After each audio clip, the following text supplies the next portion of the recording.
mungkin bisa cerita ke kita juga Pak, kondisi puskesmas atau kondisi rumah sakit terkini Pak dari Kabupaten Bantaeng, biar kita publik tahu seperti apa kondisi Bantaeng sekarang, apalagi ada sejumlah puskesmas di berbagai tempat itu bahkan ditutup karena virus corona Pak. Iya, kami sempat menutup satu puskesmas di wilayah kota selama 1 minggu karena sebagian besar tenaga kesehatan kami yang terpapar itu ada di wilayah puskesmas. Nah, hari ini kembali normal dan kami bersama teman-teman dinas kesehatan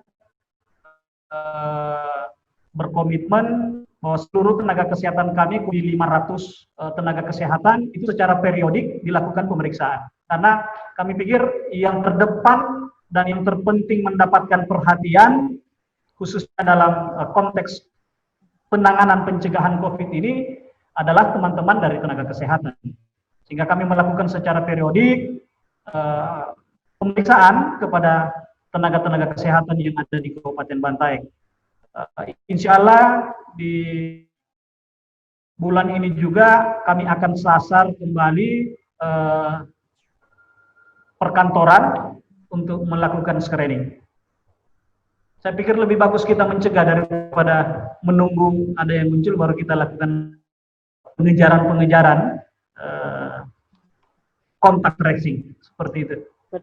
Betul Pak. Ini Pak, sejauh ini aktivitas di puskesmas, rumah sakit itu tidak ada Pak, normal pelayanan atau seperti apa Pak? Alhamdulillah sudah normal kembali, aktivitas kembali bernormal, tapi itu tadi kita lebih ketat dengan protokol kesehatan itu. Pengambilan data masyarakat khususnya yang berdomisili di luar kabupaten kita ketat, karena kami tidak ingin kejadian 2 kali atau seperti awal akibat informasi keluarga kita yang berdomisili di luar Kabupaten Bantaeng menyampaikan informasi yang tidak valid kepada tenaga kesehatan, sehingga dampaknya hampir dari 50% kasus yang ada di Kabupaten Bantaeng itu ke tenaga kesehatan.